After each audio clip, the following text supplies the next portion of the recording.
Next topic is surface chemistry. Metallurgy नहीं है, surface chemistry है। सरफेस केमिस्ट्री होती क्या है, पहले तो ये देखते हैं हम लोग। व्हाट इज सरफेस केमिस्ट्री, बता सकता है कोई? Surface chemistry, yes tell me. ना, it is the branch of chemistry which deals with the study of phenomena of surface only. मतलब जो सरफेस की वजह से जो चीज़ें होती हैं उसे बोलते हैं सरफेस केमिस्ट्री। ठीक है, तो पहले तो डेफिनेशन लिख लो इसकी। Diksha focus. Branch of chemistry which deal with the surface interface. मतलब हम सरफेस की बात करेंगे सिर्फ, ठीक है। ब्रॉडली अगर बात करें तो सरफेस केमिस्ट्री को 3 पार्ट्स में डिवाइड करेंगे हम लोग। पहला तो है इसमें एब्जॉर्प्शन, एडसॉर्प्शन। दूसरा आता है इसमें कैटालाइसिस, और तीसरा आता है कोलाइड्स। ये 3 पार्ट हैं, जिसमें से सबसे इंपॉर्टेंट पार्ट जो है वो डेट इज कोलाइड है, जिस पे डेफिनेटली 2 या 3 मार्क्स के क्वेश्चन आते हैं, हर साल आते हैं। एड्सॉर्प्शन और कैटालाइसिस पे 1 मार्क्स का क्वेश्चन आ जाता है तो आ जाता है नॉर्मली, सो वो चीज़ें ध्यान रखनी, ठीक है। पहले तो ये टर्म बात करते हैं कि एडसॉर्प्शन और एब्जॉर्प्शन 2 चीज़ें हैं, तो उनमें फ़र्क क्या होता है।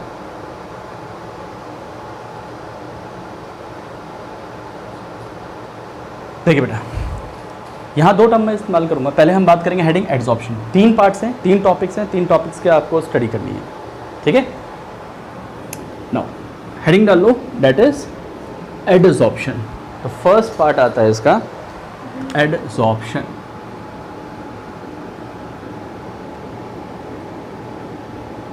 एडसॉर्प्शन हम किसे कहेंगे? देखिए बेटा, एक बात समझना, जब भी कोई सॉलिड थिंग एब्जॉर्ब करती है तो उसे बोलते हैं एडसॉर्प्शन। फॉर एग्जांपल, जैसे मान लो ये एक पत्थर है, ठीक है, और इसके चारों तरफ ये पत्थर के मॉलिक्यूल्स मान लीजिए, जिसके सरफेस मॉलिक्यूल्स अंदर भी हैं, लेकिन अंदर का कोई रोल प्ले नहीं है इतना। तो इन मॉलिक्यूल्स के ऊपर हम बात करेंगे जो सरफेस पार्टिकल्स पे हैं, और बाहर की तरफ बहुत सारे गैसेस हैं, लिक्विड हैं, कुछ भी मान लो, ठीक। तो बेटा बल्क अमाउंट कहाँ है? बल्क का मतलब लार्ज अमाउंट। बल्क अमाउंट कहाँ है? बाहर की तरफ है, ठीक है। तो ये जो बल्क अमाउंट है, अगर इसके सरफेस पार्ट, अब सीधी सी बात है, बल्क अमाउंट किसके कांटेक्ट में आया? सरफेस पार्टिकल के कांटेक्ट में है। अंदर वाले पार्टिकल का तो कोई रोल ही नहीं है ना। तो अगर सरफेस पार्टिकल इस बल्क अमाउंट को एब्जॉर्व करते हैं तो उसे कहा जाता है एडसॉर्प्शन, एडी, कि सरफेस फिनोमेना है। एब्जॉर्प्शन में क्या होता है? एब्जॉर्प्शन में यूनिफॉर्मली फिनोमेना होता है, मतलब सारे के सारे पार्टिकल्स इन्वॉल्व होंगे एब्जॉर्प्शन के अंदर, ठीक है। अब ये एड्सॉर्प्शन है क्या चीज़?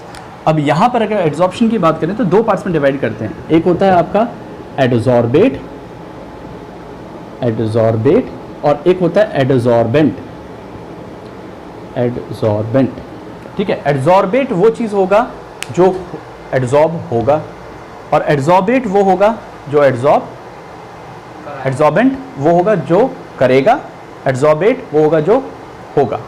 Like solute and solvent. तो मैं इसको थोड़ा सा ऐसे याद रख लो, सॉल्यूट टी आता है लास्ट में, सॉल्वेंट ENT आता है ना। तो ये बिहेव करता है लाइक सॉल्वेंट, ये सॉल्वेंट की तरह बिहेव करेगा, जबकि ये कैसे बिहेव करेगा? It behave like solute. अब तुम्हें पता है सॉल्यूट को सॉल्वेंट में मिलाया जाता है, तो मतलब ये होगा, ये करेगा। समझ में आ गई बात? ठीक है, तो यहाँ 2 टर्म्स से इस्तेमाल कर रहे हैं हम लोग। अब एड्सॉर्प्शन फिनोमेना के ऊपर बात करें कि एड्सॉर्प्शन होता है क्या, what is adsorption. So the accumulation, diagram बनाना है, ध्यान रखना। The accumulation of molecular species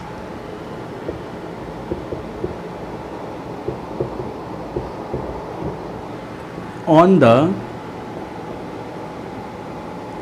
surface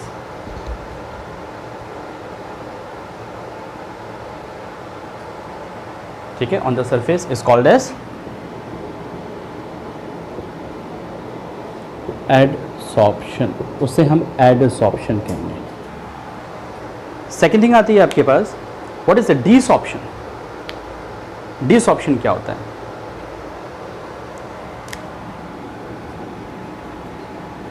the process of removal, आवाज नहीं बेटा, पढ़ ले। द प्रोसेस ऑफ रिमूवल, क्योंकि यहाँ लिखना होगा, थियोटिकल है पूरी तरह से कहानी, चैप्टर में कोई न्यूमेरिकल्स नहीं है। The process of removal of adsorbate substance, adsorbate substance from surface is called desorption, उसे हम डिसॉर्प्शन कहेंगे। तो एक वर्ड आ गया एडसॉर्प्शन, दूसरा वर्ड आ गया डिसॉर्प्शन, दो वर्ड्स हैं आपके सामने, और इसके कॉम्पोनेंट्स हमने देख लिया, एडसॉर्बेट और एडसॉर्बेंट। तो पहले तो आज यही सीखना पड़ेगा आपको पहले कि एडसॉर्प्शन क्या होता है और एब्सॉर्प्शन क्या होता है, ए डी में डिफरेंस क्या है उनको सीखना पड़ेगा, और सॉर्प्शन का मतलब क्या होता है वो बात देखनी है आपको। जैसे कुछ एग्जाम्पल्स मैं आपको बताता हूँ, उस एग्जाम्पल्स पे फॉलो करते हैं। गैसेस होती हैं like O2, H2, CO, carbon monoxide, Cl2, NH3 etcetera, अगर इसको क्लोज वेसल में ले और एनिमल चारकोल के साथ एब्जॉर्ब करवाएं तो वो एडसॉर्ब करेगी।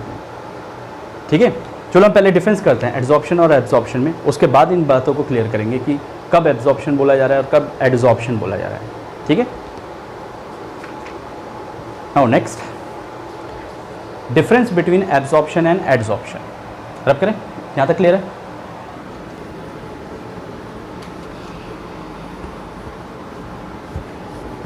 Now what is difference between adsorption and absorption?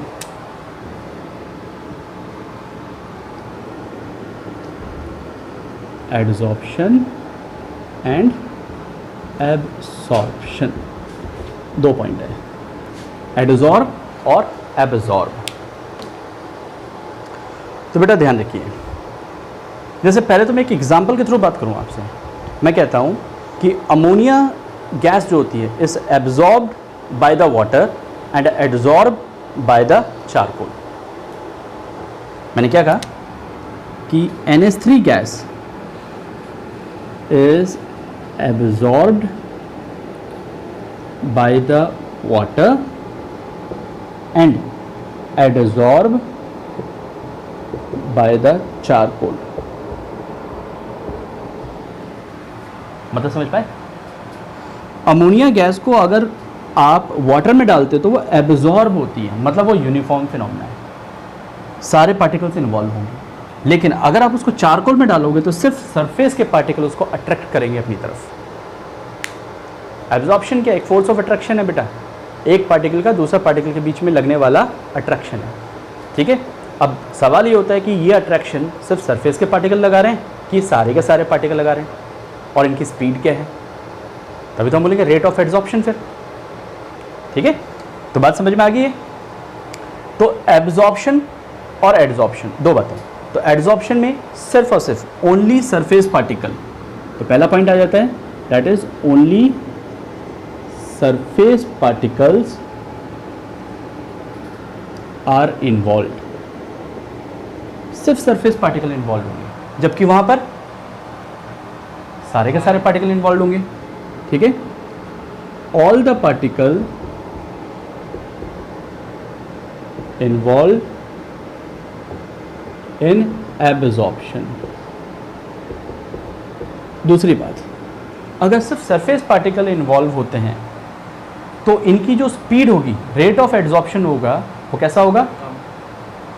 Non uniform होगा। जैसे मान लीजिए बेटा ये लेयर है, तो यहाँ स्टार्टिंग के पार्टिकल्स हैं, इधर इसके पीछे वाले लेयर हैं, इधर एक और लेयर है, 3 लेयर है, और मान लो कि ये मैंने कोई डाइज या इंक है उसको एब्जॉर्ब करवाना चाह रहा हूँ, तो ये वाले जो पार्टिकल हैं स्टार्टिंग की लेयर जो है वो तो उसको एब्जॉर्ब करेगी x रेट से, स्पीड से, ये वाले y रेट से, और ये वाले z रेट से। तो x y z की अगर रेट की बात करूँगा तो x जो कांटेक्ट में है वो ज़्यादा एब्जॉर्ब करेगा और जो दूरी पे जा रहा है वो कम एब्जॉर्ब करेगा। तो यहाँ पर जो रेट ऑफ एब्जॉर्प्शन है वो नॉन यूनिफॉर्म है, फिक्स नहीं है। जबकि अगर मैं ये एब्जॉर्प्शन की बात कर रहा होता तो जिस स्पीड से x पार्टिकल x वाली रेट है उसी स्पीड से अंदर वाले पार्टिकल भी खींचेगा और उसी स्पीड से नीचे वाले पार्टिकल भी खींचेगा। ठीक है, मतलब वो यूनिफॉर्म फिनोमेना है। ठीक है, तो हम क्या बोलेंगे यहाँ पर कि एडजॉर्प्शन में the rate of adsorption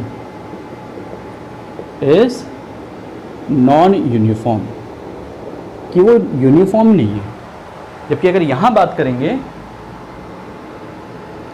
it occur at uniform rate, ये यूनिफॉर्म रेट के साथ मूव करता है, मतलब एक सभी पार्टिकल्स की एक जैसे स्पीड होगी एब्जॉर्व करने की। ठीक है, थर्ड पॉइंट आता है कि हम बोलते हैं एड्जॉर्प्शन में unequal distribution of molecular species होता है in bulk at the surface, मतलब अनइक्वल डिस्ट्रीब्यूशन of molecule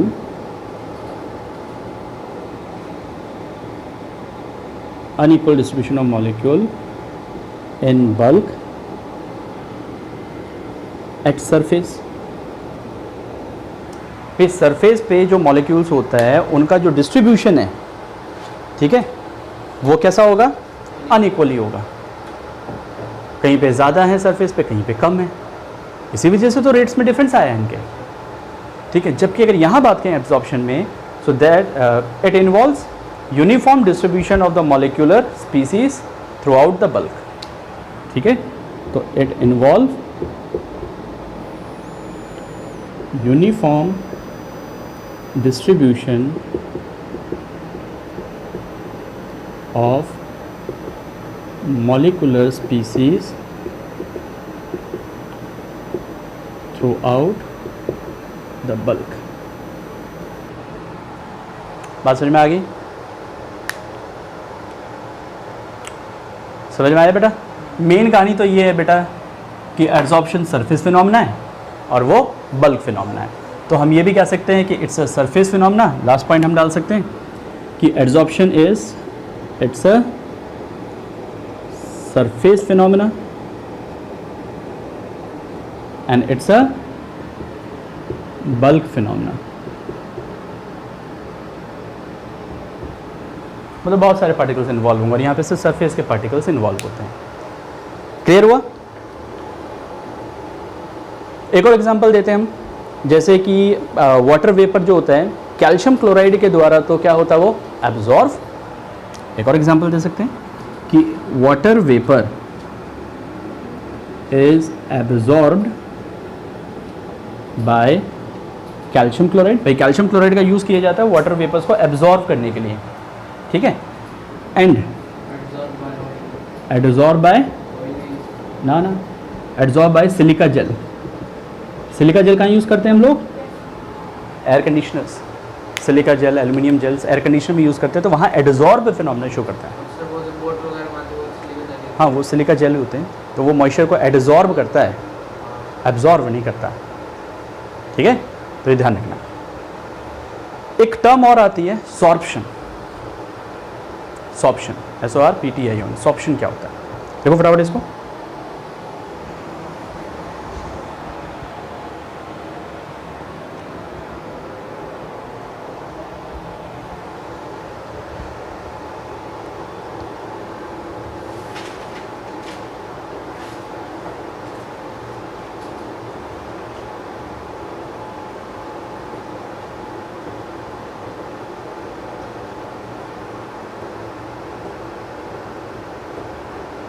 हो गया? नाउ बड़ा फास्ट लिखा करो, वरना मेरे को वीडियो पॉज करना पड़ेगा बीच में। इसलिए मैं कह रहा हूँ साइमल्टेनियसली थ्योरेटिकल है तो साइमल्टेनियसली आप चलते चलो।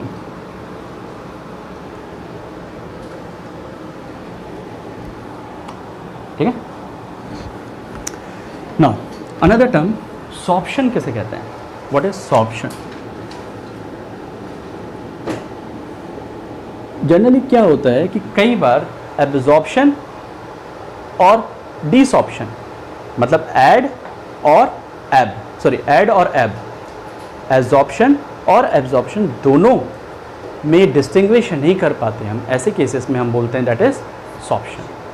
जहाँ पे साइमल्टेनियसली आप ये नहीं बता पा रहे कि वो ऐड हो रहा है कि वो एब हो रहा है, तब उसे हम क्या बोलते हैं? Sorption. For example, best example इसका कॉटन फाइबर। कॉटन फाइबर पे अगर डाइस डालोगे, ठीक है, तो उसके अंदर absorption as well as adsorption दोनों हो रहा होता है। तो उस कंडीशन में हम उसको ऐड और एब ना बोल के क्या बोलते हैं? सिंपल सॉर्प्शन कहते हैं। ठीक है, तो ध्यान रखिए, इसके डिफाइन लिखिए। व्हेन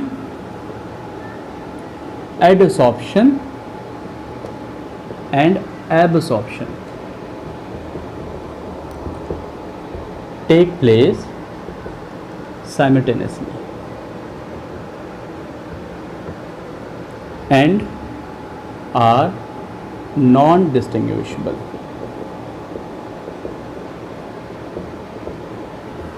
Then इस वर्ड का इस्तेमाल करते हैं। The best example is dyes absorbed and adsorbed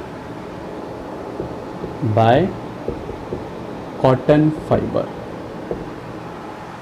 कोई भी केमिकल डाई जो थी वो adsorb as well as absorb किया जा रहा है किसके द्वारा? कॉटन फाइबर को। तब हम उस वक्त ऐड और एब को ना बोल के हम क्या बोलते हैं? The dye is sorbed in cotton fibre. जो डाई थी वो सॉब्ड हुई कॉटन फाइबर के अंदर। ठीक है, अब इसके दो क्लासिफिकेशन होते हैं। पहला तो हम करते हैं केमिकल और फिजिकल क्लासिफिकेशन, दूसरा हम करते हैं पॉजिटिव और नेगेटिव एड्जॉर्प्शन पे।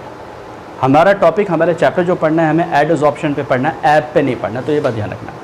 तो हम पहली बात क्या करेंगे? दैट इज़ इसके टाइप्स में बात करते हैं। फर्स्ट टाइप आता है इसके क्लासिफिकेशन का, that is positive and negative adsorption किसे कहते हैं। तो हेडिंग डाल लो, पॉजिटिव एंड नेगेटिव एडसॉर्प्शन। बेटा क्वेश्चन बहुत अच्छे अच्छे बनते हैं यहाँ से, तो थोड़ा सा ध्यान रखेंगे। और एक और बात याद रखेंगे, इस पूरे चैप्टर के अंदर एग्जाम्पल से क्वेश्चन बनेंगे आपके सारे के सारे, थ्रू आउट एग्जाम्पल्स। तो पॉजिटिव एड्सॉर्प्शन किसे कहेंगे और नेगेटिव एड्सॉर्प्शन किसे कहेंगे? लिखना स्टार्ट कीजिए। When the concentration of adsorbate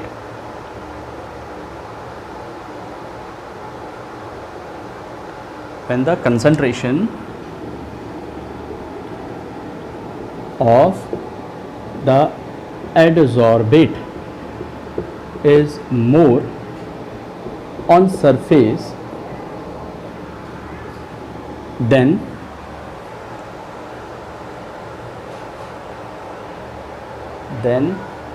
the bulk, या हम बोल सकते हैं when the concentration of adsorbate is more on surface than the adsorbent, then it is said to be a positive adsorption. ये किसका हो गया एग्जाम्पल? पॉजिटिव का, पॉजिटिव एडसॉर्प्शन का।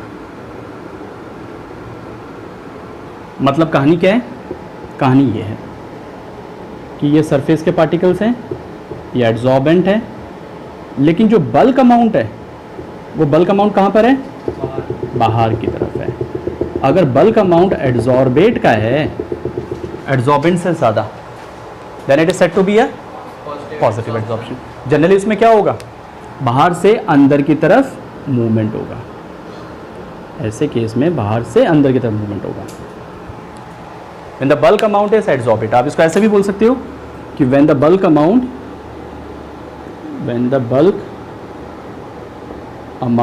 is adsorbate, then the adsorbent। दूसरी बात आती है नेगेटिव की।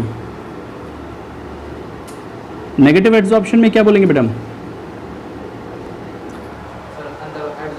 बिल्कुल, when the concentration of solution when the concentration of adsorbate is less on the surface than the bulk phase, हम बोलेंगे इसको when the concentration of adsorbate is less on surface than the bulk amount, या ऐसे बोल सकते हो when the bulk amount is in adsorbent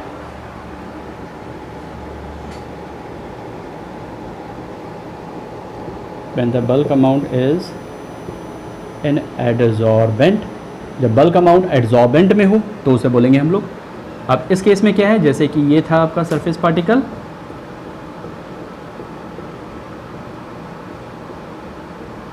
तो यहां पर बल्क अमाउंट आपका ज़्यादा है, अब अंदर है, तो क्या होगा इसमें, डिसॉर्प्शन टेक प्लेस, बाहर की तरफ जाना स्टार्ट कर देगा, ऐसे बाहर निकल जाएगा।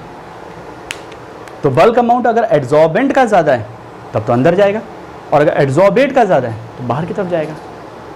ठीक है, सीधी सी बात। अब क्वेश्चन इस पे पता कैसे आता है, बाहर नहीं आएगा एब्जॉर्बेट कहाँ, एड्सॉर्बेट बाहर है लेकिन कम है बेटा, ये तो इनिशियल कंडीशन है जब उसने एब्जॉर्व नहीं किया।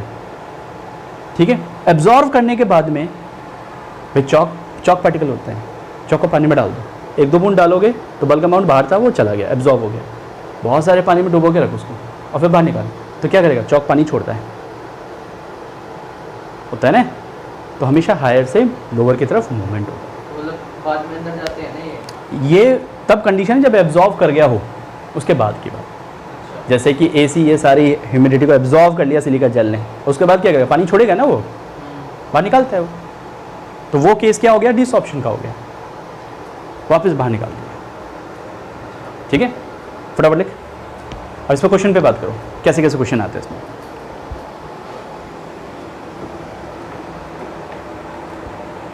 ओके, नाउ डायग्राम जरूर बना लेना, इंपॉर्टेंट है। देखो डायग्राम बार बार चाहिए होंगे, डायग्रामेटिक स्टडी याद रखोगे तो याद रहेगा, वरना दिक्कत आती है। यहाँ पर इसका एक एग्जांपल लेता हूँ बेस्ट, यहाँ पे आपको अच्छा खासा ये चीज़ कंसेप्ट से में आता है, नॉर्मली क्वेश्चन आ भी चुका है, क्वेश्चन के फॉर्म में ही आपको ये करवा देता हूँ। देखिए बेटा, what happens when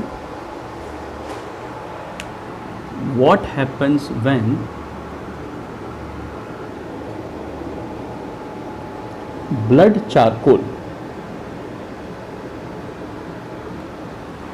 is shaken with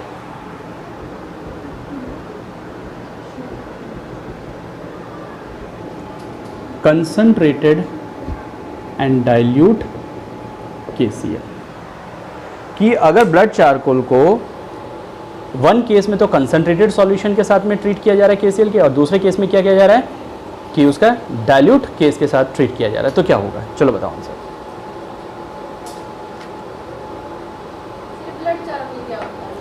no, charcoal ही क्या होता है पहले तो ये सोचो, व्हाट इज चारकोल, फिर बात करेंगे blood charcoal, animal charcoal, coconut charcoal, इन सब। कोयला होता है। चारकोल कोयला नहीं होता, कोल इज कोयला, कार्बन की फॉर्म्स ही हैं, कार्बन की फॉर्म्स ही हैं, सीधी सी बात तो ये इम्प्योर फॉर्म्स हैं। ठीक है, सारी कहानी इसी पे टिकती है। What is activated charcoal, what is animal charcoal, what is pig charcoal, what is blood charcoal, what is coconut charcoal, ये सारी चीज़ें आएंगे। तो इसमें से चारकोल शब्द को समझना इंपॉर्टेंट है। पहली बात ये देखो, charcoal is the impure form या अमॉर्फस फॉर्म ऑफ कार्बन। ठीक है, मतलब इम्प्योरिटीज़ हैं, लेकिन जितने भी अमॉर्फस फॉर्म ये होते हैं उनके अंदर क्या होते हैं कि पोरस होते हैं, और इसी पोरस होने की वजह से ये एब्जॉर्व कर सकते हैं। ठीक है, तो बनाते कैसे हैं, जैसे कि मान लो मैंने एनिमल चारकोल बनाने की कोशिश की या ब्लड चारकोल बनाने की कोशिश की, तो कैसे बनाएंगे हम लोग, ब्लड लेंगे कटोरा भर और उसको गर्म करेंगे, सारा का सारा लिक्विड जो वाटर वेपर्स है वो उड़ जाएगा, living behind the solid residue, solid मास बच जाएगा। अब उस सॉलिड मास को और हीट करो, कार्बन बचेगा सिर्फ, बाद में वो चैरेड हो जाएगा, वी कॉल्ड एज चैरेड, पूरी तरह से जल जाएगा।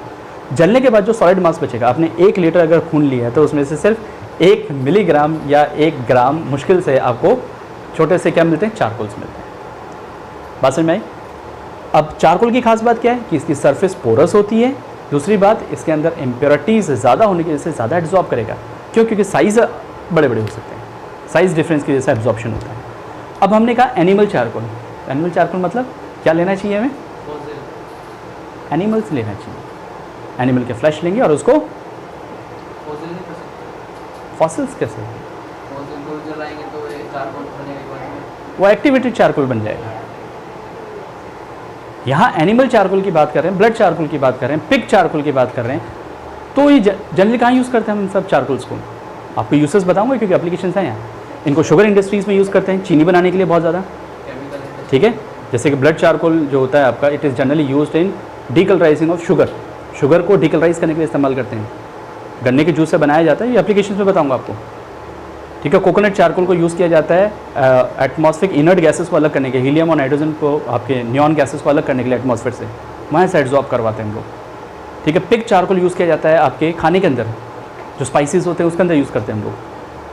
प्लस एक्टिविटी चारकोल्स काफ़ी ज़्यादा आपने नाम सुना होगा। एक्टिविटी चारकोल्स हम लोग कहाँ यूज़ करते हैं? कॉस्मेटिक्स में यूज़ करते हैं, प्लस फूड्स में यूज़ करते हैं, प्लस आपके आइसक्रीम्स के अंदर यूज़ करते हैं। तो चारकोल एब्जॉर्प्शन बढ़ाता है, मतलब कोई भी न्यूट्रिशन चीज़ जैसे अगर हम खाने के लिए यूज़ कर रहे हैं तो वो कोई भी चीज़ को एब्जॉर्व करवाएगा, तो आपकी बॉडी के अंदर ज़्यादा अमाउंट में वो सोखा जाएगा और उसकी वजह से क्या होगा? एब्जॉर्व होने की वजह से आपको न्यूट्रिशन ज़्यादा प्रोवाइड होता है। तो ब्लड चारकोल इस बेसिकली नाम इसलिए दिए जाते हैं सारे के सारे चारकोल मतलब कार्बन फॉर्म, बाकी सारी चीज़ हटा के हम इसमें सिर्फ कार्बन फॉर्म ही रखते हैं, कार्बन फॉर्म्स को, और उसको पोरस बनाते हैं। ठीक। ब्लड चारकोल ब्लड से बनाया गया, पिग चारकोल पिग से बनाया गया, कोकोनट चारकोल कोकोनट से बनाया गया, एनिमल चारकोल एनिमल से बनाया गया, प्लांट चारकोल प्लांट से बनाएंगे हम। तो किसको जला रहे हैं वो बात याद रखें। और ऐसा नहीं कि पिग को लेके जला दिया, ऐसा नहीं, उसको क्रश किया जाता है, ग्राइंड किया जाता है, ग्राइंड करने के बाद में पूरा सा उसका सॉलिड पेस्ट बना लिया जाता है, फिर उसको हीटअप करते, डायरेक्टली नहीं करते कि ऐसा समझो कि कोई जानवर मर गया उठा के लाओ कर लो। ह्यूमन चारकोल भी होता है बेटा, ठीक है, ह्यूमन चारकोल भी होता है जो काफ़ी मेडिसिन में इस्तेमाल करते हैं। चलो एनीवेज बैक टू दिस, यहाँ बात करते हैं कि what happens when blood charcoal is shaken with concentrated और डाइल्यूट सॉल्यूशन ऑफ KCl। बताइए, अगर कंसंट्रेटेड सॉल्यूशन लिया तो मतलब बल्क अमाउंट किसका हो गया? एड्सॉर्बेट का कि एड्सॉर्बेंट का? एड्सॉर्बेट का हो गया ना, बाहर की तरफ। भाई ब्लड चारकोल एड्सॉर्बेंट का काम कर रहा है, ये रहा ब्लड चारकोल, ठीक है, this is the blood charcoal जो एड्सॉर्बेंट का काम कर रहा है। और बाहर की तरफ क्या किया आपने? KCl ले लिया भैया, लेकिन कैसा लिया? कंसंट्रेटेड KCl लिया। दूसरे केस में क्या किया आपने? ये रहा चारकोल आपका ब्लड चारकोल, और अब बाहर की तरफ क्या किया? डाइल्यूट लिया, this is the dilute KCl। तो बेटा आपको यहाँ ध्यान ये रखना है कि बल्क अमाउंट किसका है? एड्सॉर्बेट का कि एड्सॉर्बेंट का?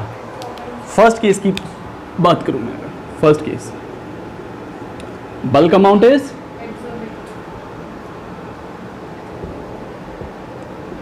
एड्सॉर्बेट। लेकिन कंसंट्रेशन तो कम होता है ना। कंसंट्रेट का मतलब ज़्यादा होता है, डाइल्यूट पानी ज़्यादा मिलेगा। डाइल्यूट का मतलब पानी ज़्यादा है लेकिन जो अमाउंट है वो कम हो गया। सॉल्यूट के बिहाफ पे तो डिवाइड कर रहे हो आप। तो इस केस में क्या होगा? Here positive adsorption take place. तो पॉजिटिव एडसॉर्प्शन हो जाएगा, मतलब बाहर से अंदर की तरफ आना स्टार्ट हो जाएगा। समझ में आई? यहां की बात करें तो बल्क अमाउंट कौन है यहाँ? बल्क अमाउंट अब एड्सॉर्बेंट हो गया क्योंकि बाहर की तरफ तो डाइल्यूट है। तो आप बोलोगे bulk amount is adsorbent, so negative adsorption take place। तो उस केस में नेगेटिव एडसॉर्प्शन हो जाएगा, दैट इज केस सेकंड। तो बेटा क्वेश्चन इस फॉर्म में आपसे पूछे जाते हैं, याद रहेगा?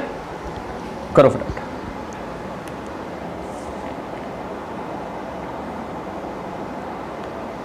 So when blood charcoal is shaken with concentrated solution of KCl, it shows positive adsorption, and when it's shaken with किसके साथ? dilute solution of KCl, it show negative adsorption। तो देखो क्वेश्चन किस फॉर्मेट में लेके चले गए आप।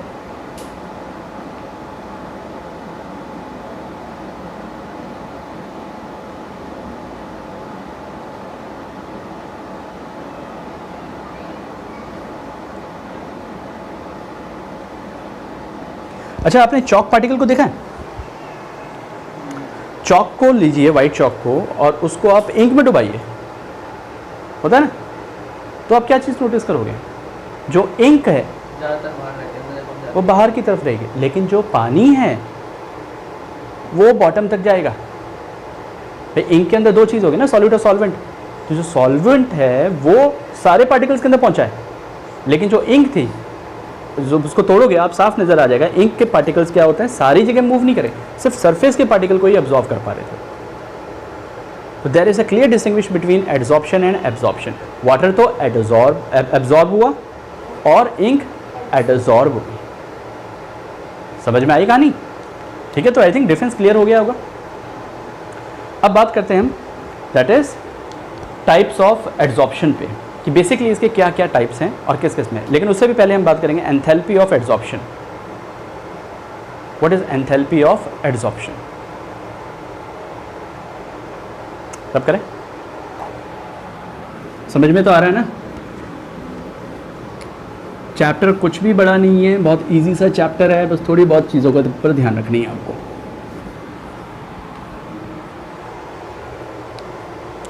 एंथैल्पी ऑफ एडजॉर्प्शन, या कई बार इसको हीट ऑफ एडजॉर्प्शन भी कह देते हैं. इसको शो करते हैं with the delta H ADS. ठीक है बेटा, क्या होता है डिफाइन करो एक बार.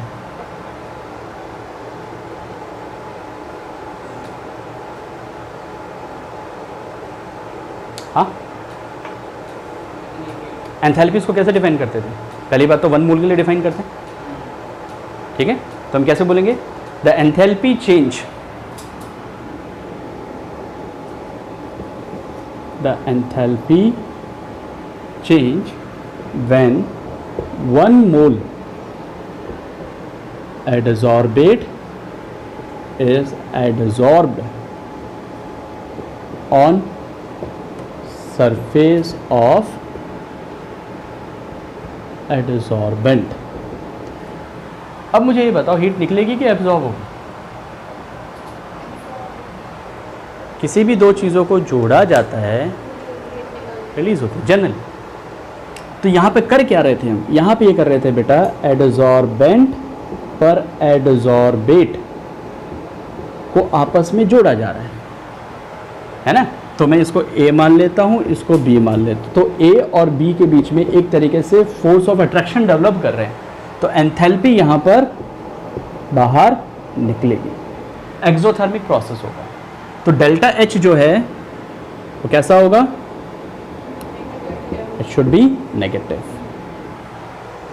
ठीक है, डेल्टा H नेगेटिव है. डेल्टा S कैसा होगा इसका? एंट्रोपी. एंट्रोपी बढ़ रही है कि घट रही है? पहले फ्री थे, अब जुड़ गए, तो एंट्रोपी चेंज क्या हो गया इसका? डेल्टा S जो हो गया वो भी नेगेटिव हो गया. भाई एंट्रोपी बढ़ती थी, एंट्रोपी का मतलब रैंडमनेस, फ्रीडम. पहले फ्रीडम ज़्यादा थी, अब तो बंद गए ना आपस में, तो एंट्रोपी कम हो गई. तो बेटा बताओ, अगर ये प्रोसेस होता है तो डेल्टा G कैसा होना चाहिए? जरा देखिए, delta H minus T delta S होता है, गिब्स-हेल्महोल्ट्ज़ इक्वेशन. ये तो नेगेटिव है, ठीक, ये भी नेगेटिव है. तो एंथैल्पी को ज़्यादा होना पड़ेगा, सो डैट भाई नेगेटिव नेगेटिव मिलके पॉजिटिव बन गए. अगर डेल्टा G नेगेटिव होगा तो ये तो स्पॉन्टेनियस प्रोसेस कहलाएगा वो. तो यहाँ पर हमें ये बोलना पड़ेगा कि इसकी जो एंट्रोपी चेंज है वो कम नेगेटिव हो, लेकिन एंथैल्पी चेंज ज़्यादा नेगेटिव हो. इसी केस में क्या हो सकता है? क्या हो सकता है? स्पॉन्टेनियस. इसीलिए आप देखोगे टेम्परेचर का रोल, कि टेम्परेचर यहाँ पे कम और ज़्यादा, दो सिचुएशंस आएंगी. टेम्परेचर यहाँ पे क्या लिया जाएगा उस बात पे रोल प्ले होगा. जनरली एड्जॉर्प्शन फिनोमेना जो होते हैं नॉर्मली वो लो टेम्परेचर पे होते हैं, क्योंकि जितना ज़्यादा इस डेल्टा S को हम लोग कम करेंगे उतना ही ज़्यादा डेल्टा H बढ़ेगा मेरा. तो यहाँ पर for spontaneity delta G must be negative. Delta G को नेगेटिव होना पड़ेगा. और डेल्टा G नेगेटिव कब होगा? जब डेल्टा H ग्रेटर हो T डेल्टा S से. इस कंडीशन में होगा. समझ में आई बात? The value of delta H must be greater than the T delta S. तो इसीलिए ये हाईली एक्सोथर्मिक निकलता है आपका.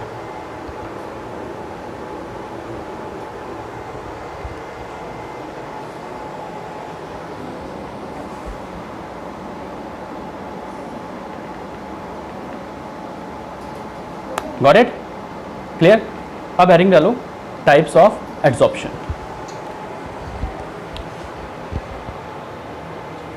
Types of adsorption. ठीक है, important topic, type of adsorption. Basically broad scale पे हम एडसॉर्प्शन को, मैंने आपको हीट ऑफ एडसॉर्प्शन बता दिया ना, हाँ एंथैल्पी ऑफ एडसॉर्प्शन, ठीक है, जनरली नेगेटिव होती है, बात ध्यान रखना, ठीक है। तो टाइप्स ऑफ एडसॉर्प्शन में हम लोग बात करेंगे कीमोसॉर्प्शन और फिजियोसॉर्प्शन, मतलब केमिकल एडसॉर्प्शन और फिजिकल एडसॉर्प्शन। तो फिजिकल एडसॉर्प्शन और केमिकल एडसॉर्प्शन में हम लोग डिफरेंस के टाइप में ही पढ़ लेते हैं इसको, फिजिकल एडसॉर्प्शन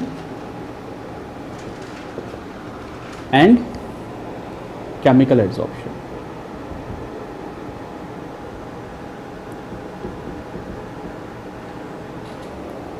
फिजिकल एडसॉर्प्शन और केमिकल एडसॉर्प्शन हम किस बेसिस पे बात कर रहे होते हैं, ये इंपॉर्टेंट है, आपको इस चीज़ का ध्यान रखना है, ठीक है। इसका एक और नाम होता है फिजियोसॉर्प्शन,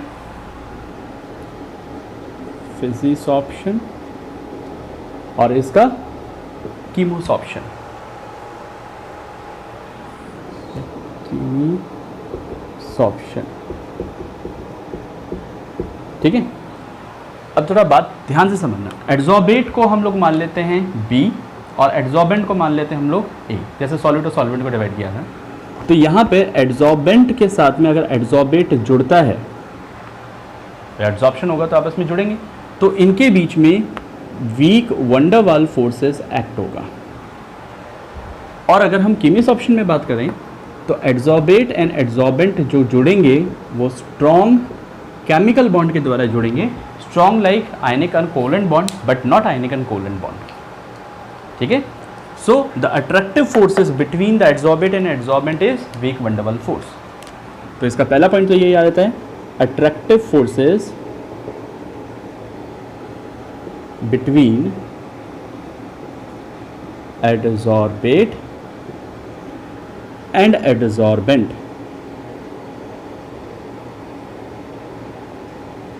is weak van der Waals force।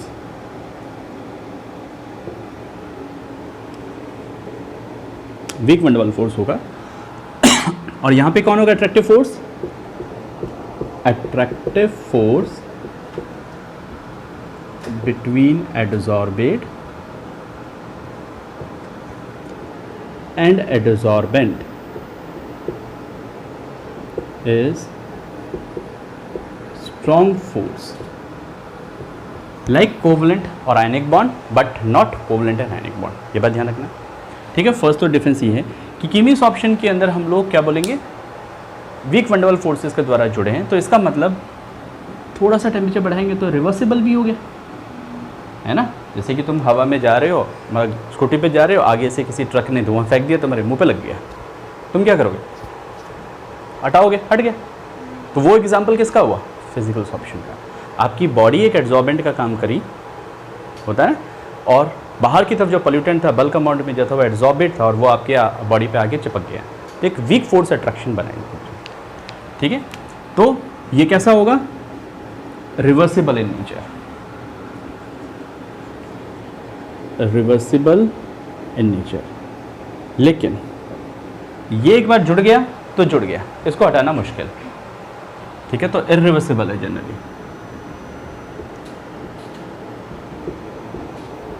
Irreversible in nature, ठीक है। सेकेंड थिंग,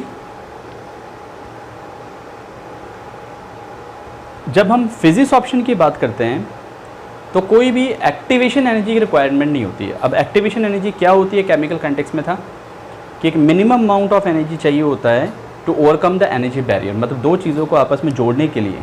जैसे ये है, अगर मैं यूँ हल्के से इसको जोड़ूंगा तो नहीं जुड़ेगा, क्योंकि एक मिनिमम अमाउंट ऑफ एनर्जी चाहिए, एक पर्टिकुलर फोर्स या एनर्जी देने पर ही तो ये आपस में जुड़ा। तो that minimum amount of certain amount of energy required to form a product और to overcome the energy barrier is generally called as activation energy. तो इसमें कोई एक्टिवेशन एनर्जी की रिक्वायरमेंट नहीं होती, और इसमें एक्टिवेशन एनर्जी चाहिए होती फॉर द केमिकल बॉन्डिंग, ठीक है। No activation energy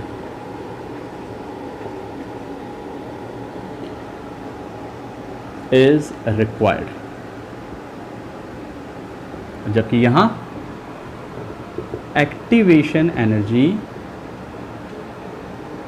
is required for adsorption. Adsorption के लिए एक्टिवेशन एनर्जी चाहिए होती है। जब फिजिक्स ऑप्शन की बात करेंगे तो it usually take place at low temperature and decreases with the increase in temperature. ठीक है, तो हम बोलेंगे it usually occur at low temperature. भैया लो टेम्परेचर पे क्यों होता है, ये बात समझ में आ गई? क्योंकि थोड़ा सा टेम्परेचर और बढ़ाएंगे तो क्या होगा, वीक वन डाबल फोर्स है, बॉन्ड टूट के वापस से बन जाएंगे। And decreases with temperature, temperature के साथ में ये कम होता है आपका। जबकि अगर हम इसकी बात करें कीमीस ऑप्शन की, तो बताओ बेटा इसमें टेम्परेचर का रूल कैसा होगा? It required high temperature for the adsorption. ठीक है, हम बोल सकते हैं it take place at high temperature, या हाई टेम्परेचर पे होगा आपका। नाउ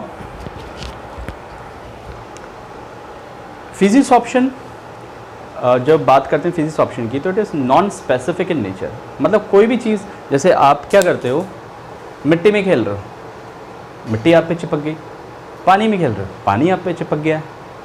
ठीक है, दूसरी तरफ मैं फेविकॉल की बात करता हूँ, फेविकॉल और वुड का, पानी के अंदर चिपकाने की कोशिश करूँगा, क्या वो जुड़ेगा, एब्जॉर्ब करेगा? नहीं। तो मतलब वो हाईली स्पेसिफिक हो गया, है ना? स्पेसिफिक मतलब फिक्स चीज़ों पे ही काम कर सकता है। तो उसी तरह से फिजिक्स ऑप्शन जो है it is non specific in nature, मतलब कुछ भी अटैच हो सकता है, क्योंकि पार्शियली वीक बॉन्ड से जुड़ेगा तो फिर डेफिनेटली कोई भी चीज़ आगे जुड़ गया वो भी हो गया। ठीक है, तो ये नॉन स्पेसिफिक होता है, नॉन स्पेसिफिक इन नेचर। और जबकि ये हाईली स्पेसिफिक होगा आपका, हाईली स्पेसिफिक। जैसे कि निकल जो होता है, nickel, palladium, platinum is generally used to absorb the hydrogen gas particle, तो स्पेसिफिक हो गया निकल, स्पेसिफिक हो गया पैलेडियम। पैलेडियम हाइड्रोजन गैस को ट्रैप करेगा अपने अंदर, एब्जॉर्ब करवाएगा, वो बहुत ज़्यादा हाईली स्पेसिफिक हो गया।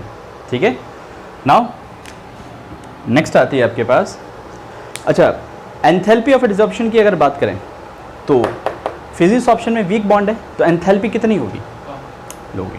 ठीक है, तो यहाँ बोलेंगे usually low enthalpy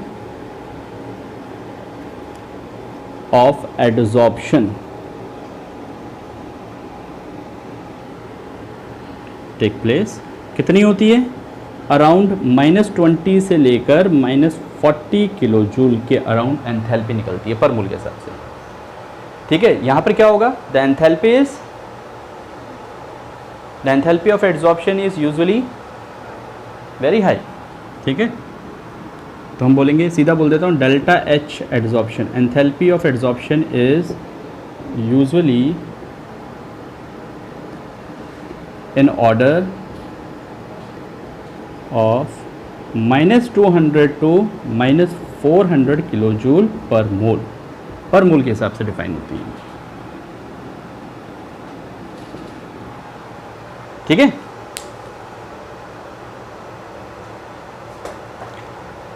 last point हम बात करते हैं, जब फिजिक्स ऑप्शन में बात करेंगे तो एड्सॉर्बेट, जो एड्सॉर्बेंट और एड्सॉर्बेट होगा उसका जो मॉलिकुलर फिजिकल स्टेट होगा वो अनअल्टर्ड होगा, मतलब अनचेंज रहेगा।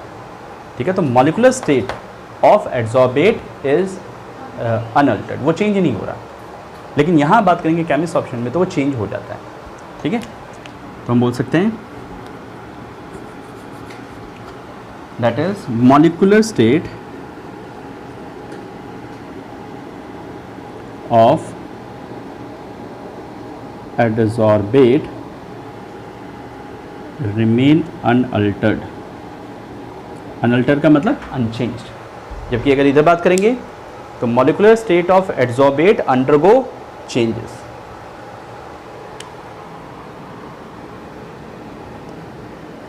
Molecular state of adsorbate undergo changes, वो चेंज होगा। ठीक है, तो ये सारे थे आपके जनरली कुछ differences between physics option and chemist option. ध्यान से देखो और समझो इन बातों को। सो एग्जांपल इसका याद रखना, नाइट्रोजन गैस को अगर हम आयरन सरफेस पे लो टेम्परेचर पे फॉलोड कर रहे हैं तो फिजिक्स ऑप्शन बन गया, और नाइट्रोजन गैस को अगर हम लोग हाई टेम्परेचर पे बात कर रहे हैं आयरन सरफेस के ऊपर तो वो केमिकल बॉन्ड बना के कीमिक्स ऑप्शन की तरह बिहेव कर जाता है आपका। ठीक, now the last and very important topic that is factors affecting the rate of adsorption. ठीक है, इसके बाद एडजॉर्प्शन फिनिश हो जाता है और यहीं से बेटा मैक्सिमम क्वेश्चन आएंगे तुम्हारे एडजॉर्प्शन पे आते हैं तो।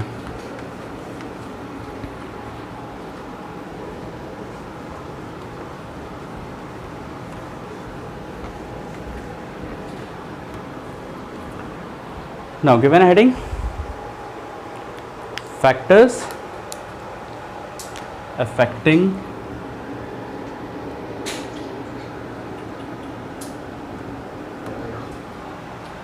दिया गिर गया, क्या गिर गया, दिया कहाँ से, affecting rate of adsorption। ठीक है, कौन कौन से फैक्टर हो सकते हैं बताओ। भार, कोई भूत है। और कौन कौन से फैक्टर्स होंगे चलो बताओ। टेम्परेचर, और प्रेशर, चलो वन बाय वन स्टार्ट करते हैं। ठीक है, फर्स्ट लिखो effect of nature of gas. देखो जनरली क्या होता है, 5 फैक्टर्स रोल प्ले करते हैं, nature of adsorbate, nature of adsorbent, surface area, temperature and pressure. ये 5 ही फैक्टर्स होते हैं, इन 5 को समझ जाओ पूरी स्टोरी समझ में आ जाएगी। सो पहला आ जाता है that is the nature of adsorbate, मतलब that is the effect of nature of the gas. हम लोग यहाँ गैस एडजॉर्ब करवा रहे हैं तो उसके ऊपर बात करते हैं। ठीक है, कौन सी गैस ज़्यादा एडजॉर्ब होगी टू द एडजॉर्बेंट, बात ही आई, कौन सी गैस ज़्यादा एडजॉर्ब होगी टू द एडजॉर्बेंट। जैसे इस वक्त हम भी तो यहाँ बैठे हुए हैं, ठीक है, तो हमारे चारों तरफ भी तो बहुत सारी गैसेस हैं, लेकिन क्या सारी गैस हमारी बॉडी पे एब्जॉर्ब हो रही हैं ना, कुछ ही गैस ज़्यादा एडजॉर्ब होती है। तो हम बोलते हैं जनरली वो गैस ज़्यादा एडजॉर्ब होती है जिसका क्रिटिकल टेम्परेचर ज़्यादा हो। क्रिटिकल टेम्परेचर समझते हो, हाँ, what is TC, last year पढ़ाया था आपने, the temperature above which no gas can be liquefied on applying any pressure. कितना प्रेशर लगा लो उस पर, कोई भी वो फर्दर लिक्विफाई नहीं हो सकती। याद आया कुछ, गैस स्टेट में करवाया था। So gases with high critical temperature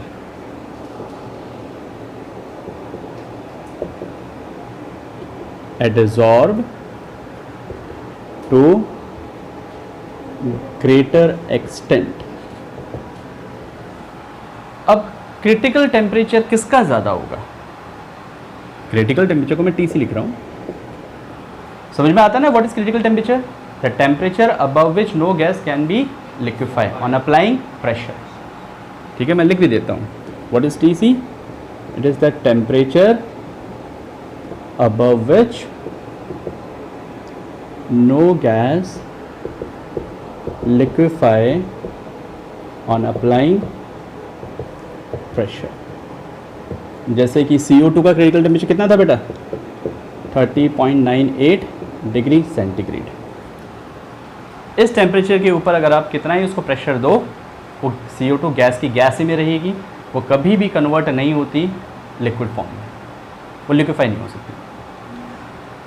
ठीक है, यह हम बोल सकते हैं easily liquefy या easy liquefying gases would absorb to the greater extent, easily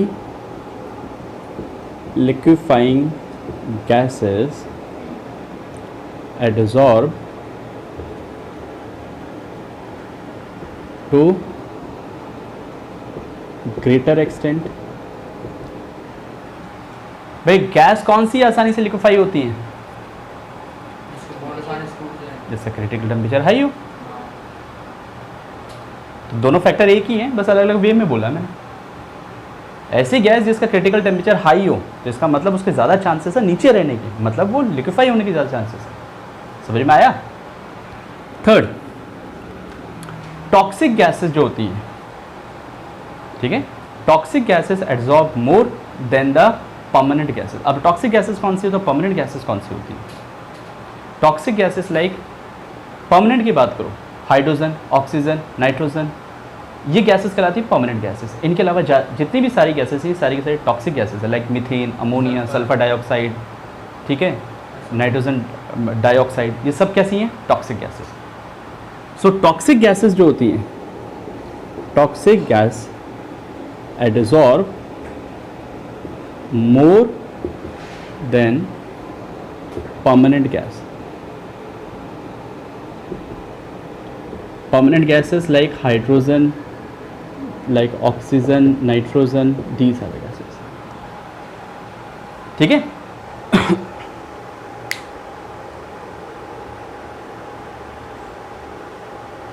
now अगर हम बात करें रेट ऑफ एड्जॉर्प्शन की या extent of adsorption, extent of adsorption is directly proportional to critical temperature. Extent का मतलब क्षमता, जिसका क्रिटिकल टेम्परेचर ज़्यादा उसकी एड्जॉर्प्शन रेट भी ज़्यादा, ठीक है। तो ऑर्डर की अगर बात करें इनके गैसेस की, कौन किसका ज़्यादा हो सकता है, तो वो ऑर्डर थोड़ा सा याद रखिए, दैट इज़ हाइड्रोजन सबसे कम होगा, नाइट्रोजन, नाइट्रोजन से पहले आ जाएगा, हाँ नाइट्रोजन, देन ऑक्सीजन, ये क्रिटिकल टेम्परेचर के बेसिस पे बात कर रहे हैं, methane, CO2, then HCl, ammonia, then sulphur dioxide. तो ये तो हो गया किसका, एक्सटेंट ऑफ एड्जॉर्प्शन का, ठीक है, ये तो है एक्सटेंट ऑफ एड्जॉर्प्शन का। तो बेटा क्रिटिकल टेम्परेचर का बता दो ऑर्डर क्या होगा, क्रिटिकल टेम्परेचर किसका ज़्यादा है डायरेक्टली, तो उल्टा क्यों होगा, यही तो रहेगा। सेम ही तो है। तो लिक्विफिकेशन का ऑर्डर क्या होगा, सेम ही रहेगा।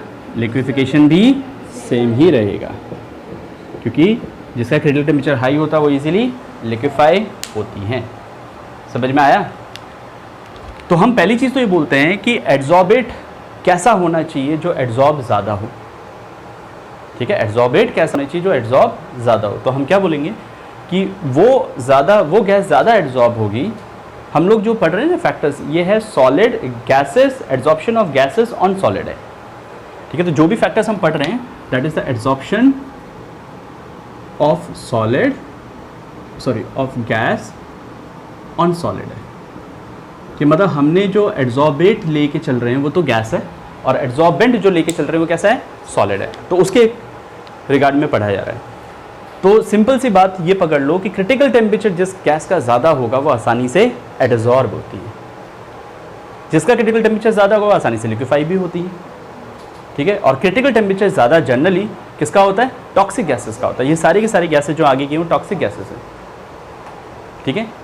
इसीलिए जो गैस मास्क जो होता है, गैस मास्क जो होता है ना, जो माइनस पहनते हैं, कोल माइनस, नीचे जाते हैं ज़मीन के अंदर, बहुत नीचे जाते हैं, तो उस वक्त वो मास्क पहनते हैं, वो एक्टिवेटेड चारकोल का बना होता है, ठीक है। एक्टिवेटेड क्या, नेक्स्ट पॉइंट पे समझाऊंगा आपको।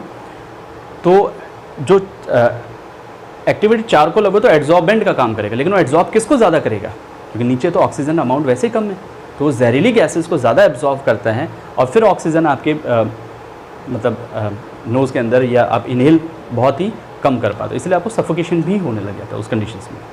तो क्वेश्चन आ जाता है कि why activated charcoal are used by the gas miners या कोल माइनर्स, ठीक है। तो ये क्वेश्चन बनता है फिर यहाँ। तो पहली बात तो ये समझ लो, ये ऑर्डर को रट लेना आप, ठीक है। जनरली यहाँ से क्वेश्चन आ जाता है आपके एक आधा ऑब्जेक्टिव को। तो पहला पॉइंट तो ये आ जाता है कि एड्जॉर्बेट कैसा होना चाहिए ताकि वो एड्जॉर्ब हो, ठीक। सेकेंड हम बात करते हैं that is the nature of adsorbent. भैया एड्जॉर्बेट की तो बात कर ली, अब एड्जॉर्बेंट कैसा हो, उल्टा क्यों होगा बेटा, एड्जॉर्बेट तो वो होगा जो होगा, एड्जॉर्बेंट वो होगा जो करेगा, तो उसके लिए भी खास बात है, उसके लिए भी तो कुछ इंपॉर्टेंट बातें आएंगी फिर। तो second factor is nature of adsorbent. Adsorbent का नेचर देखते हैं हम लोग। देखो वो एडजॉर्बेंट ज़्यादा एडजॉर्ब करेगा जो कि एक्टिवेटेड हो, ठीक है। Activated surfaces adsorb to the greater extent. तो हम बोलेंगे activated charcoal adsorb to greater extent. अब बेटा यहाँ पे एक्टिवेटेड शब्द का इस्तेमाल किया। अभी एक्टिवेटेड का मतलब क्या है? ये चारकोल तो आपको पता चल गया, it's a form of carbon, amorphous carbon. हम किसी से भी बना सकते हैं क्योंकि हर लिविंग थिंग के अंदर कार्बन प्रेजेंट होता है। स्ट्रांगली हीट करके उसके अंदर इम्प्योरिटीज़ हटा देंगे या एवोपरेट उसको करवाएंगे और फाइनली आपके पास क्या बचेगा? कार्बन सॉलिड रेसिड्यू मास। वो कार्बन सॉलिड रेसिड्यू मास एक्टिवेटेड कहलाता है, मतलब वो चारकोल कहलाता है। अब वो एक्टिवेटेड है या नहीं है, इस बात को समझता है। फॉर एग्जाम्पल मैं एक चीज़ बोलता था आपको, जैसे कि ये दरवाजे हैं, इस पर पानी डालूँ मैं और एक पेड़ से लकड़ी काट के सेम यही वाली उस पर पानी डालूँ, एब्जॉर्ब कौन करेगा ज़रा? क्यों करेगी? पेंट लगा इस पे। एग्जैक्टली। इसकी जो सरफेस थी ना उसके अंदर पोर्स थे और वो पोर्स ब्लॉक हो गए। अब ब्लॉक होने की वजह से क्या हो गया?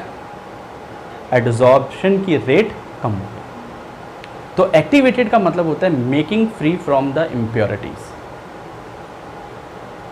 किसी भी सरफेस को उसकी इम्प्योरिटीज से फ्री कर देना। जब इम्प्योरिटीज़ वहाँ से हट गई तो वो कैसा हो जाएगा? पोरस हो जाएगा जनरली, ठीक है, खुरदरा हो जाएगा, रफ हो जाएगा। और रफ सरफेस ज़्यादा एब्जॉर्ब करती है देन द स्मूथ सरफेसेस। समझ में आई बात? ठीक है। तो बेटा यहाँ ध्यान रखना कि पोरस सब्सटेंस या porous solid adsorb to greater extent. अब पोरस और एक्टिवेटेड दोनों का मतलब एक ही हुआ यहाँ पर। एक्टिवेटेड का मतलब ही है making free from the impurities and porous का मतलब भी क्या है? अच्छा, पोरस होने से कैसे वो ज़्यादा एब्जॉर्ब करेगा? फिर वो पोर्स रहेंगे तो पानी वहाँ पे रुकेगा ना। बेटा सरफेस एरिया बढ़ा देगा और सरफेस एरिया बढ़ने से पोरस का क्या होगा? ज़्यादा एब्जॉर्ब करेगा क्योंकि पोरस सरफेस एरिया इंक्रीज़ कर देगा। सरफेस एरिया इंक्रीज़ हो जाएगा तो ज़्यादा अमाउंट में पार्टिकल्स उसके पास जाएंगे, ठीक है। तो ये दो पॉइंट इसके थे। तो जनरली हम लोग क्या बोलते हैं कि activated charcoal are more easily absorb the easily liquefying gases, ठीक है। तो ये था इस पर जनरली दो बातें। थर्ड आता है सरफेस एरिया, थर्ड फैक्टर समझ में आ गया। तो एड्जॉर्बेट कैसा होना चाहिए और एड्जॉर्बेंट कैसा होना चाहिए, ये दोनों बातें क्लियर हुई। इनकी डेफिनेशन लिखवाऊँ कि एक्टिवेटेड होने का मतलब, पोरस होने का मतलब, ठीक। थर्ड फैक्टर डालते हैं सरफेस एरिया। हालांकि ये इसी का पॉइंट हो गया एक तरीके से। Solids having more surface area absorb to greater extent, ठीक है। तो solid having more surface area absorb to greater extent. Generally porous में भी यही कहानी थी। सरफेस एरिया को कई बार स्पेसिफिक एरिया भी बोल देते, मतलब एक पर्टिकुलर एरिया, जितना ज़्यादा कॉन्टेक्ट एरिया होगा उतना ही ज़्यादा एब्जॉर्ब करेगा। नाउ अब आती है बहुत इंपॉर्टेंट जो बातें हैं इसकी, वो that is effect of pressure. रब करें इसको, इफेक्ट ऑफ प्रेशर। प्रेशर और टेम्परेचर सबसे ज़्यादा इंपॉर्टेंट है और यहीं से क्वेश्चन आता है आपका। लास्ट ईयर भी आया था 3 मार्क्स का क्वेश्चन यहीं से। Now fourth factor is effect of pressure. इसको इंपॉर्टेंट ही मार्क कर लेना बेटा। प्रेशर के इफेक्ट को बताने से पहले आपको एक चीज़ बतानी पड़ेगी, that is the extent of adsorption. क्या होता है? What is extent of adsorption? क्योंकि हम यहाँ पे आइसोथर्म्स की बात करेंगे, ग्राफिकल रिप्रेजेंटेशन की बात करेंगे। इसी को बोला जाएगा Freundlich isotherms. So what is isotherms? Isotherm मतलब, आइसो मतलब कांस्टेंट, थर्म मतलब temperature. At a constant temperature हम ग्राफ प्लॉट करेंगे, लेकिन किसके बीच में? हम प्लॉट करेंगे versus pressure and the rate of extent of adsorption. तो बेटा पहले तो ये समझो what is extent of adsorption, जिसको हम x/m से शो करते हैं। where x is the mass of adsorbate and m is the mass of adsorbent. कितना मास एडजॉर्बेट का कितना मास एडजॉर्बेंट पे एडजॉर्ब हुआ, इनका रेशियो क्या कहलाता है? Extent of adsorption. ठीक है, तो इसको सबसे फर्स्ट टाइम फ्रेंडुलिच ने बताया था 1909 के अंदर, इसीलिए इसको फ्रेंडुलिच आइसोथर्म के द्वारा हम एक्सप्लेन करेंगे, जो कि 1909 के अंदर दिया गया था, या 1901 या 1909 के आसपास. ठीक है, दो थ्योरीज आई थी, एक तो फ्रेंडुलिच आइसोथर्म आया था, एक लैंगमेयर आया था, लैंगमेयर आइसोथर्म्स. तो लैंगमेयर तो हमारे कोर्स में नहीं है, बट फ्रेंडुलिच हमारे कोर्स में है, डिटेल में आता है इसके बारे में. तो what is फ्रेंडुलिच isotherm? It is a graph plot. फ्रेंडुलिच isotherm क्या है?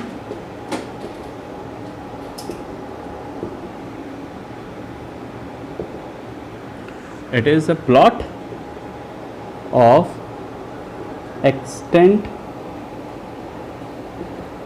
of adsorption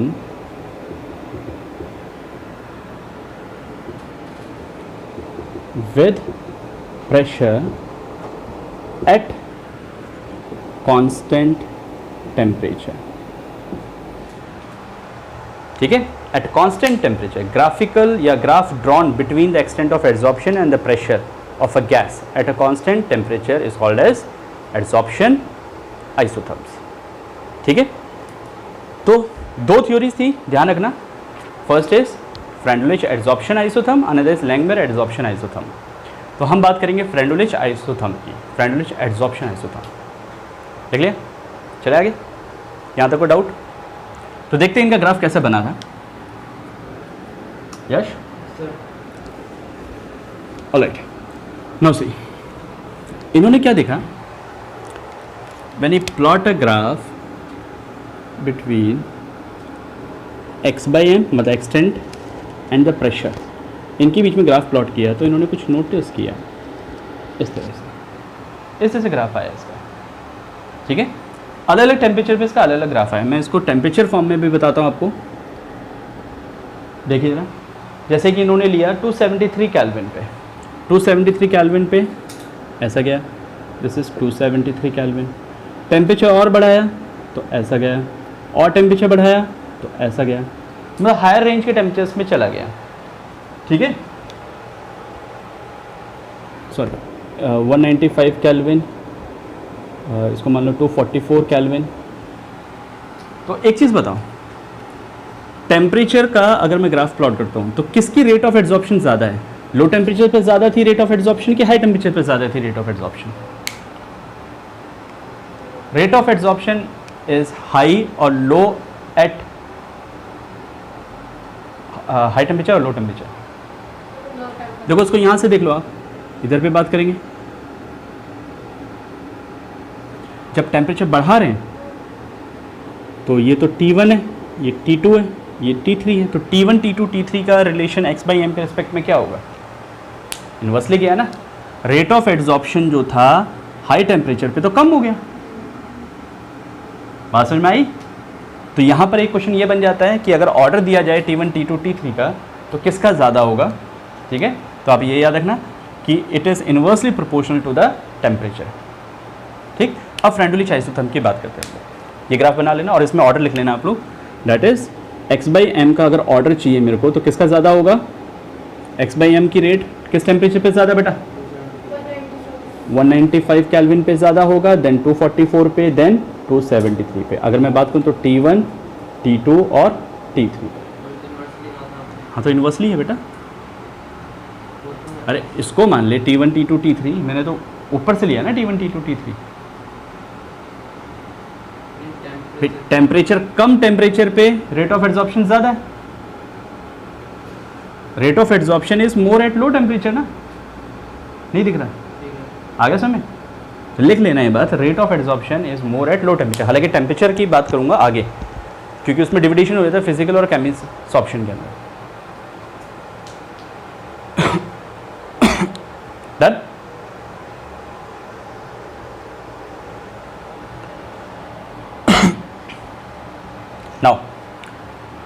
इस ग्राफ को रब कराओ। अब फ्रेंडुलिच आइसोथर्म को एक बार वापस समझते हैं डिटेल में था क्या। वापस से ग्राफ बनाते हैं, that is extent of adsorption versus pressure पे। इस तरह से ग्राफ बना, इसको 3 पार्ट्स में डिवाइड करते हैं। लो प्रेशर, प्रेशर बढ़ाने पे ऐसा हो रहा है, लो प्रेशर पे, मॉडरेट प्रेशर पे, हाई प्रेशर पे, 3 कैटेगरी आती है। तो एट लो प्रेशर पे बात करें, at low pressure extent of adsorption is directly proportional to the pressure, यही हो रहा है। सो हम कह सकते हैं कि x by m is equals to k p की पावर n, या इसको डायरेक्टली समझ लो k is a constant, adsorption constant मान लेंगे हम इसको, यही हो रहा है। Eight moderate pressure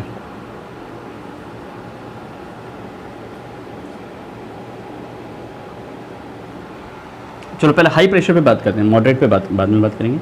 at high pressure पे बताओ, extents of adsorption is p की पावर 0, क्योंकि कांस्टेंट बना रह गया वो। जब इसको ओपन करेंगे x बाई एम तो कांस्टेंट के बराबर आ गया। और ये इसका सबसे बड़ा ड्रॉबैक भी था कि फ्रेंडुलिच isotherm could not explain why at high pressure the extent of adsorption become constant. ये इसकी इकलौती इसकी लिमिटेशन, इसलिए लैंग्वेज आई थी थ्योरी। अब जो फ्रेंडुलिच आइसोथर्म पूरा समझाया जाता है वो आता है आपके पास at moderate pressure, at moderate pressure. At moderate pressure क्या होगा, x by m is directly proportional to p की पावर कितना माने बेटा, जैसे इसको डिवाइड कर देता हूँ मैं यहाँ से, तो ये तो लो हुआ, ये मॉडरेट हुआ और ये हाई हुआ। हाई पे तो p की पावर 0 थी, लो की बात करें तो एकदम स्ट्रेट लाइन ही दिख रहा है, डायरेक्टली प्रोपोर्शनली हमको दिख रहा है p की पावर n है, तो 0 से n की बीच की वैल्यू होगी दैट इज़ 1 बाई एन, तो ये आ गया 1 बाई एन। इसको ओपन करते हैं तो x by m is equals to constant आ गया k p 1 बाई एन, तो एक इक्वेशन तो बनी इसकी है। Take ln on both the sides, आप ln ले लो बोथ द साइड्स, तो क्या बनेगा,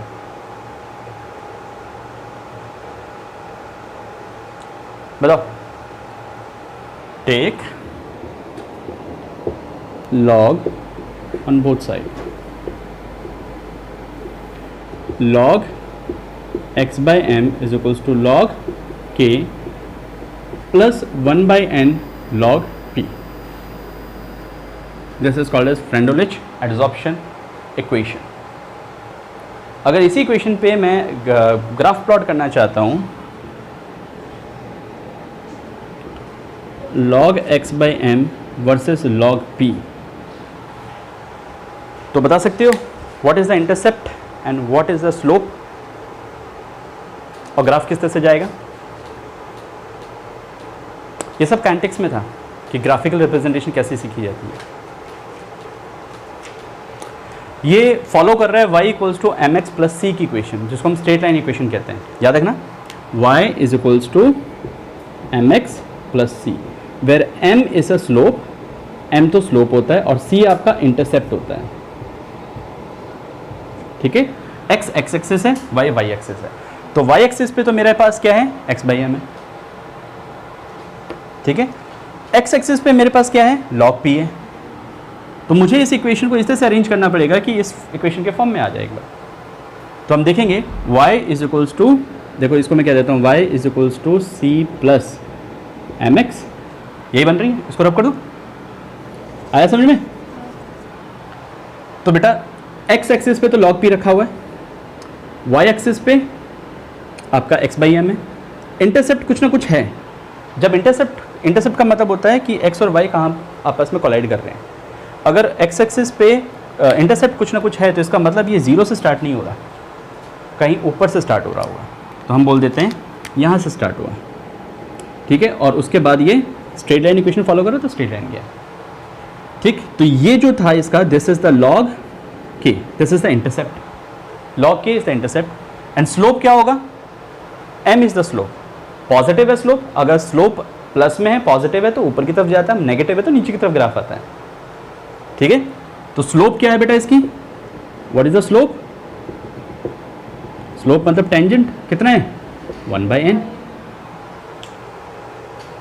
काइनेटिक्स पढ़ी है ना आप लोगों ने थोड़ी बहुत, फिजिक्स में भी आपके ग्राफिकल रिप्रेजेंटेशंस तो आना चाहिए आपको। हो गया। Now the limitation. तो फ्रेंडुलिच आइसोथर्म हमें बताता था कि प्रेशर का क्या रोल है एक्सटेंट ऑफ एड्सॉर्प्शन पे।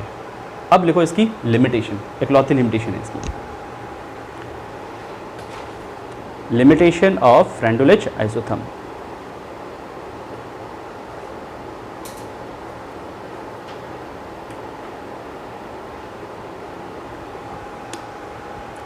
बेटा फ्रेंडुलिच आइसोथर्म ने हमें एक पर्टिकुलर रेंज ऑफ प्रेशर पर एक्सटेंट ऑफ एड्सॉर्प्शन के बारे में बताया, लेकिन ही फेल टू एक्सप्लेन, इसमें लिख लो Freundlich isotherm fail to explain,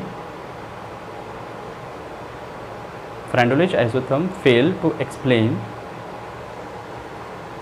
why at high pressures extent of adsorption is constant. Why at high pressure extent of adsorption is constant. Constant. ठीक है।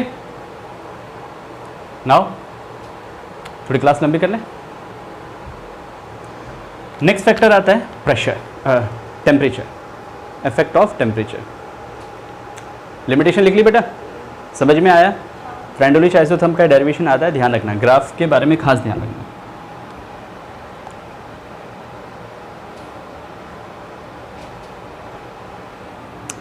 Alright, now next factor is effect of temperature. Temperature का क्या role है? तो temperature हम directly नहीं बोलते, temperature हम बोलते हैं कीमिस ऑप्शन और फिजिक्स ऑप्शन के रिस्पेक्ट में। Now next factor is effect of temperature। Generally दो टर्म्स में बोलेंगे, the difference is the effect of temperature in physisorption and chemisorption. दोनों में डिफरेंस होगा। पहले आपको ये देखना पड़ेगा कि एड्सॉर्प्शन फिजिकल है या केमिकल है, तभी बात करेंगे। तो फिजिकल एड्सॉर्प्शन में देखो किस तरह से बात होती है। अगर मैं फिजिक्स ऑप्शन की बात करूं तो फिजिक्स ऑप्शन में अगर हम ग्राफ प्लॉट करते हैं टेम्परेचर वर्सेस x/m, तो कैसा आएगा ग्राफ, बता सकता है कोई?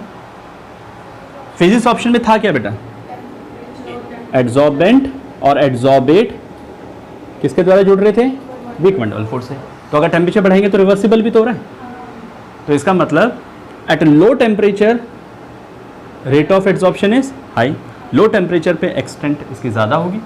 लेकिन जैसे जैसे टेम्परेचर कम करते बढ़ाते जाएंगे तो rate of adsorption is low. तो मैं टेम्परेचर मार्क कर देता हूँ T1 और T2। तो देखो T1 पे तो ये था एड्सॉर्प्शन कम, और T2 पर ज़्यादा है एड्सॉर्प्शन। समझ में आया? ऐसा क्यों है? बिकॉज दोनों के बीच में कौन सा फोर्स एग्जिस्ट कर रहा है? एक वन डबल फोर्स काम कर रहा है। ठीक है, अब हम बात करते हैं दूसरी, x/m versus temperature for chemisorption की। कीमिस ऑप्शन में स्ट्रॉन्ग फोर्स ऑफ अट्रैक्शन होता है, ठीक है, और सैचुरेटेड पॉइंट तक ये बढ़ेगा। मतलब पहले तो टेम्परेचर बढ़ाने से क्या होता है, जनरली बढ़ेगा, लेकिन फिर ज़्यादा टेम्परेचर लगा दोगे तो क्या होगा, वापस से डिक्रीज हो जाएगा। जैसे फेविकॉल होता है, ठीक है, आपने लगाया, प्रेस किया, कुछ टेम्परेचर बढ़ाया, बढ़ेगा क्योंकि बॉन्ड टूटेंगे तो नए बॉन्ड बनेंगे। लेकिन अगर तुमने और टेम्परेचर बढ़ा दिया तो जो नए बॉन्ड बने वो भी टूट जाएंगे। ठीक है, तो पहले तो बढ़ेगा जैसे जैसे टेम्परेचर बढ़ेगा, ठीक, और अगर फिर से और बढ़ा दिया तो फिर घट जाएगा। तो first increases till maximum and then decreases. ठीक है, ये जो ग्राफ प्लॉट किए गए ना, इनको हम क्या बोलेंगे, बता सकते हो? This graph are called as adsorption isobars, क्योंकि यहाँ पर बेटा टेम्परेचर वर्सेस दिस बात करें तो प्रेशर रिमेन कांस्टेंट। तो ये बात याद रखना, कि हम प्रेशर कांस्टेंट लेके चल रहे हैं, यहाँ पर भी प्रेशर जो है वो कांस्टेंट है, तभी ग्राफ प्लॉट कर रहे हो, ठीक है। और ये जो मैक्सिमम जो पीक बन रहा है ये क्या है बेटा, दिस इज एक्टिवेशन एनर्जी। ये एक्टिवेशन एनर्जी तक जब तक मैक्सिमम मतलब जितनी इसकी एक्टिवेशन एनर्जी है उतने तक टेम्परेचर दोगे, उसको प्रोवाइड करवाओगे, उतनी एनर्जी अगर उसको मिल गई तो ये मैक्सिमम आपका एक्सटेंड शो करेगा। लेकिन अगर एक्टिवेशन एनर्जी से ज़्यादा एनर्जी प्रोवाइड करवा दोगे तो फिर कैसे जाएगा, बात समझ में आई। सो दोनों में बहुत बार क्वेश्चन पूछा गया है कि effect of temperature on physisorption and chemisorption का ग्राफ प्लॉट करो। तो इसमें तो क्या होगा, extent of absorption decreases with the temperature, और इसमें क्या करेंगे, it first increases with temperature and then decreases. तो ये बात याद रखना, x/m first increases with increase in temperature and then decreases। और यहाँ पर extent of absorption decreases with increase in temperature, with increase in temperature, ठीक है। Now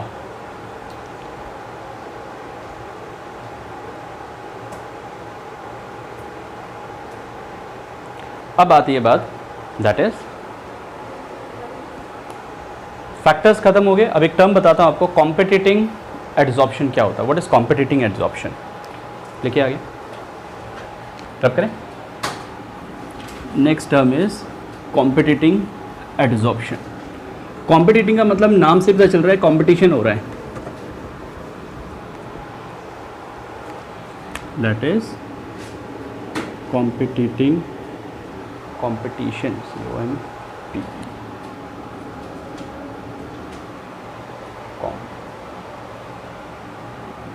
competing adsorption।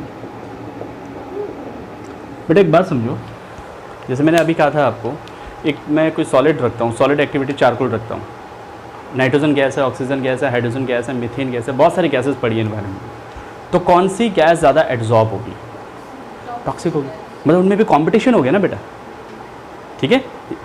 और उसी को कहते हैं कॉम्पिटिटिंग एड्जॉर्प्शन। देखो उसके definition, if a mixture of gases is allowed to adsorb, if a mixture of gases is allowed to adsorb over the adsorbent,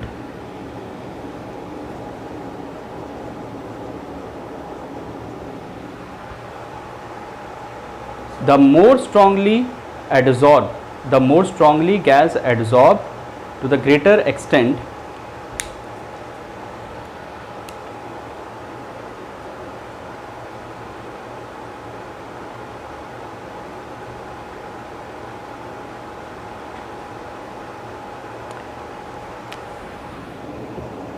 the more adsorbable gas adsorb to greater extent,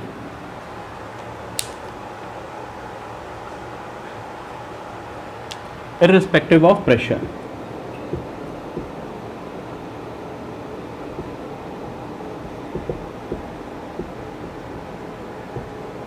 मतलब pressure का कोई role नहीं होगा। अगर बहुत सारे mixtures को हम ले लेते हैं तो वो गैस ज़्यादा एड्जॉर्ब होगी जिसकी एड्जॉर्प्शन की रेट ज़्यादा होगी, और वो हमें पता है कि कौन ज़्यादा होगा, जिसका क्रिटिकल टेम्परेचर ज़्यादा होगा, जिसका टॉक्सिसिटी ज़्यादा होगा, ठीक है। तो हम यहाँ पे ये भी बोल सकते हैं कि strongly adsorbable substance can displace weakly adsorbed substance. जो स्ट्रॉन्गर होता है वो वीकर को हटा देगा और खुद एड्जॉर्ब होगा। जनरली कौन होगा, जिसका क्रिटिकल टेम्परेचर ज़्यादा था। बात समझ में आई। तो तभी तो हम बोलते हैं कि अगर चारों तरफ CO2 ज़्यादा है, या गैस लीकेज मान लें, एक बार गैस लीकेज हो गया तो यहाँ बैठिए, हम लोग सांस क्या लेते हैं, ऑक्सीजन गैस, लेकिन हमें ऑक्सीजन से पहले CO2 की स्मेल आती है फिर, या मीथेन की स्मेल आती है, सॉरी वो गैस लीकेज की, मीथेन नहीं होता गैस लीकेज में, इथाइल मरकैप्टेन होता है, तो वो गैस आपको स्मेल होता है क्यों, टॉक्सिक है। अगर कमरे में धुआं भर गया तो तुम्हें धुआं जल्दी स्मेल होता है, तुम्हें सफोकेशन होता है, मतलब ऑक्सीजन गैस को उसने हटा दिया, खुद वो डिस्प्लेस होने लगी, क्यों, क्योंकि उसका क्रिटिकल टेम्परेचर ज़्यादा था।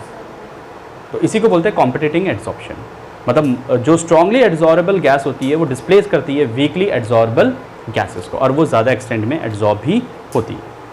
ठीक है, तो उसका एक ऑर्डर दिया था आपको, वो चीज़ आपको याद रखनी थी। क्लियर, समझ में आ गया? ऑलराइट।